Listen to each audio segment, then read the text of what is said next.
Good morning, I'm Mark Terrace with MarineMax in Sarasota, and today we're going to do a walkthrough of the 2016 Sea Ray 350 SLX that we just brought in on trade. Boat is equipped with twin Mercruiser 8.2 mags, joystick piloting with skyhook and autopilot. Starting from the rear, we've got a swim platform that deploys underneath the teak upper platform. Teak walkthrough, got a rear facing seat. Now as we move into the cockpit here, we've got a sure shade in the hardtop, great seating, refrigerator, a table that goes up and down with the flip of a switch, premium audio package.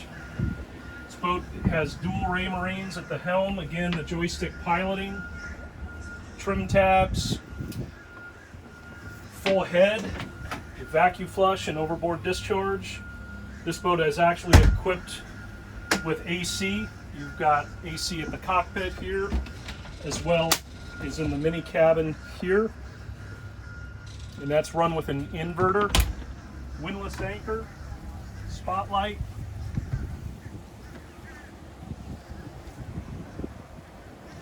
Only 52 hours on the motors.